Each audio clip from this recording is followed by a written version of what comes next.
Halo teman-teman kelontong Ruru, kali ini kita akan membahas tentang dormansi pada VFT dan gimana cara yang mudah atau simple untuk mendormankannya. Sebenarnya sih nggak terlalu simple juga ya, karena di sini yang kelontong Ruru pakai adalah dengan memasukkan VFT ke dalam kulkas selama 3 bulan.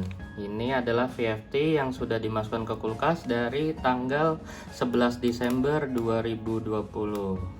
Nah, pertama-tama kita akan ngebahas dulu seperti yang teman-teman tahu, VFT itu kan berasal dari Amerika. Sebagian juga ada yang di Jamaika yang berbatasan dengan Amerika. Nah, karena Amerika adalah negara 4 musim, apalagi pada musim dingin itu cahayanya kurang dan suhunya sangat dingin, biasanya VFT akan mengalami dormansi. Nah, sekarang yang jadi pertanyaan kan, buat kita-kita pencinta VFT yang hidup di negara tropis hanya ada 2 musim, itu gimana sih dormansinya? Jadi ini pun sebenarnya masih perdebatan di kalangan para ahli.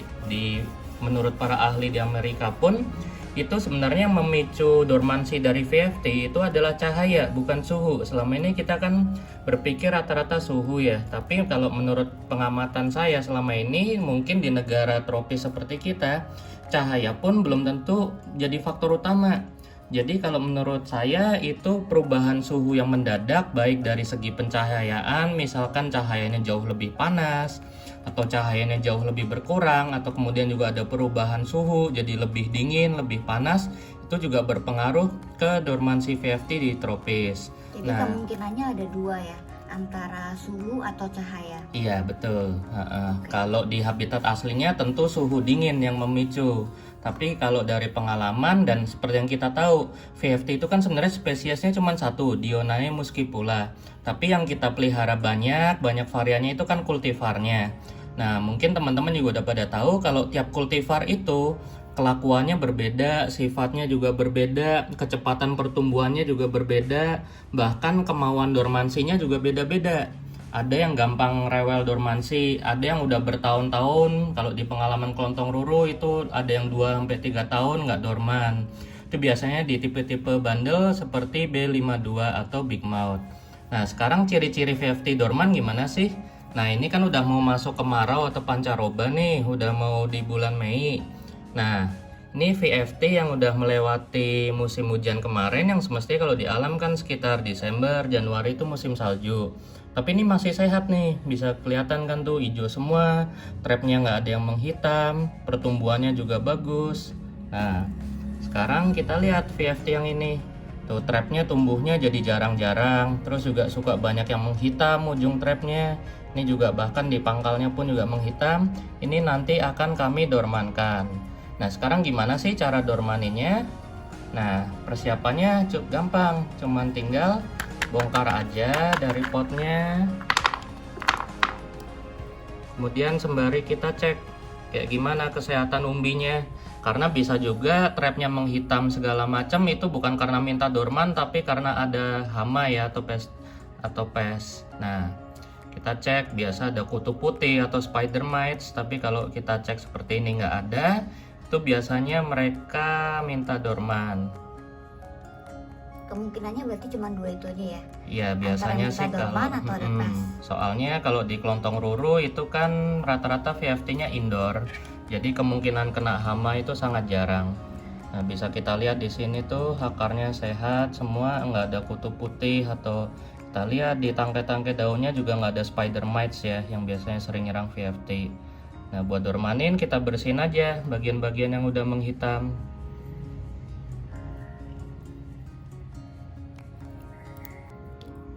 Kemudian bisa kita potek semua, karena pada saat dorman akan masuk kulkas, jadi nggak ada cahaya masuk ya. Jadi sebenarnya mereka juga nggak terlalu perlu berfotosintesa dengan trapnya atau daunnya. Nah, setelah kita potek, karena kenapa mesti digunting? Karena sebenarnya juga VFT pada saat dorman di dalam kulkas kan nggak kena cahaya, mereka juga nggak terlalu perlu untuk berfotosintesa dengan trapnya.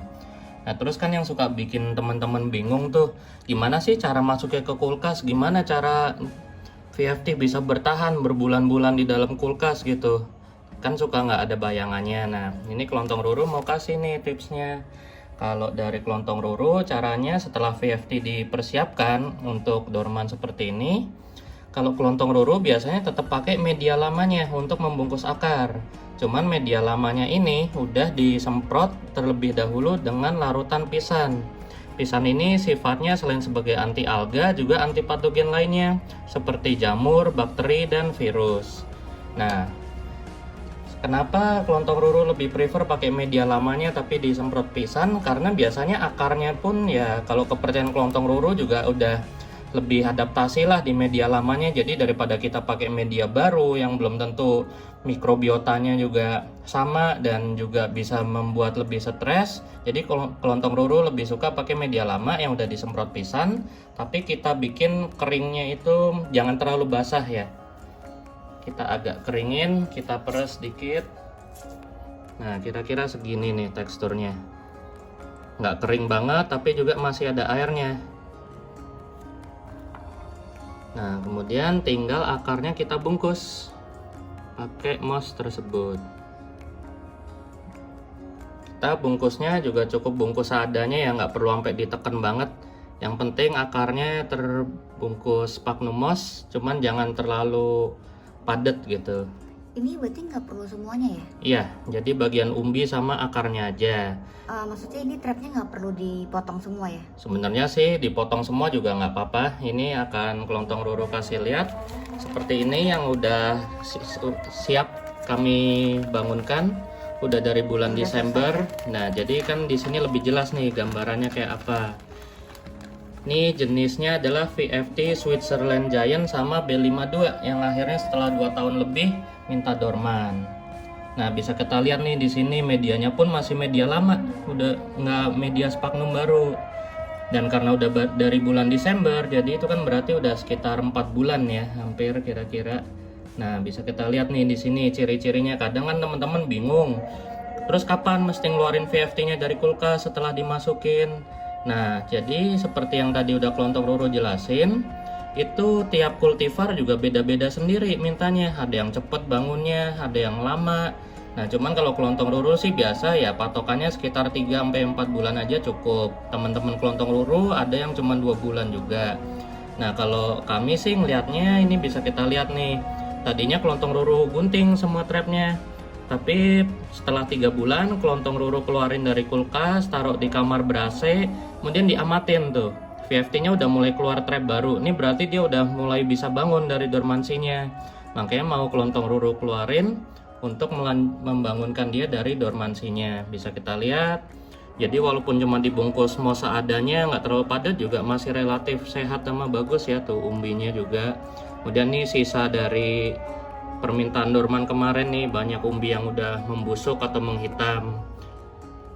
Berarti ciri-cirinya dia akan tumbuh, udah tumbuh Ya, kayak udah gini tumbuh trap baru kayak gini. Walaupun bentuknya masih deform. Deform ini bisa karena memang kurang cahaya atau dia masih adaptasi juga. Ini jadi kalau kita dorman harus masuk ke kulkas atau ke ruang AC aja udah cukup? Kalau kelontong ruru sih saranin di kulkas ya, karena bener-bener dingin juga. Biasa juga AC kurang kelontong ya? ruru iya kurang. Taruhnya juga di kulkas yang bagian sayur sama buah yang biasanya di bawah tuh karena relatif lembab juga. Terus kelontong ruru juga saranin habis dibungkus moss seperti yang tadi udah kelontong ruru jelasin kayak gini kan kita masukin ke plastik. Nah, gunanya apa? Pertama, kelontong ruru saranin pakai plastik klip yang transparan. Jadi selama seminggu sekali atau beberapa hari sekali kita masih bisa pantau apakah VFT-nya masih sehat, apakah terlihat tanda-tanda yang mengkhawatirkan seperti semuanya menghitam atau tampak jamur. Nah, kalau plastiknya transparan kan bisa kita cek dengan mudah ya. Terus juga kenapa di dalam area sayur sama buah juga karena relatif lembab dan nggak terlalu dingin, jadi suhunya pas di situ. Nah, kalau udah seperti ini yang kita mau bangunin nih, kita bersihin aja dari sisa-sisa dormansinya. Bisa kita kopek dengan tangan atau dengan gunting. Ini nanti kita rapiin aja ya pakai gunting. Nah, ini adalah B52, bisa kita lihat walaupun dia dorman, akarnya masih tetap panjang ya. Dan seperti ini bisa kita lihat tuh, trap-trap barunya udah mulai keluar juga. Ini pertanda dia udah siap untuk dibangunin dari dormansinya. Kita cuma tinggal bersihin aja. Kemudian juga saran dari Kelontong Ruru, kalau kita bangunin VFT dari dorman, jangan langsung dijemur, atau misalkan baru keluar dari kulkas langsung dimasukin ke pot, terus langsung ditaruh outdoor atau indoor, itu jangan. Jadi kalau tips Kelontong Ruru, setelah keluarin dari kulkas, biarkan tetap masih di kantong plastiknya, tapi kita bawa tidur aja. Kalau kita malam tidur di kamar ber-AC, kita ajak tidur bareng selama seminggu, 2 minggu. Nah, pelan-pelan tuh biar VFT-nya juga nggak kaget, dan VFT-nya bisa ngeprogram badannya untuk siap-siap bangun dari dormansi. Yang ini kita udah taruh di ini Ya. ya, di kamar. Udah taruh di kamar. Ini udah ruang di kamar AC. selama 2 minggu. Dan makanya udah bisa kelihatan ada pertumbuhan trap-trap baru. Nah, tinggal kita bungkus dengan media sphagnum moss. Kalau di Kelontong Ruru sih sejauh ini media yang paling baik untuk VFT, baik indoor maupun outdoor, itu adalah sphagnum moss ya, murni, nggak pakai perlite juga, dan sphagnum mossnya juga nggak digunting-gunting. Mungkin banyak teman-teman lain yang juga cocok, ada yang pakai pet moss, bahkan ada yang pakai kokopet, atau sama sphagnum dan perlite. Tapi kalau dari pengalaman Kelontong Ruru sama beberapa teman Kelontong Ruru, VFT itu paling baik di kondisi kami kalau pakai sphagnum moss. Sebelumnya udah pakai media-media lain dari pet moss, silika, dan lain-lain, itu rata-rata pertumbuhannya suka sudden death atau busuk sendiri. Nggak tahu ya kenapa, cocok-cocokkan. Mungkin karena microclimate juga kali.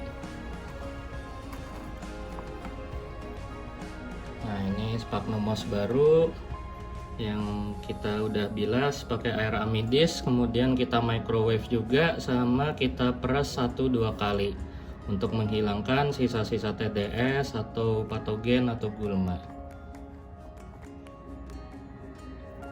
Nah, setelah seperti ini, jangan langsung kita jemur atau taruh di lampu yang paling terang. Kita taruh aja di pojokan lampu indoor atau kita taruh di pojokan greenhouse.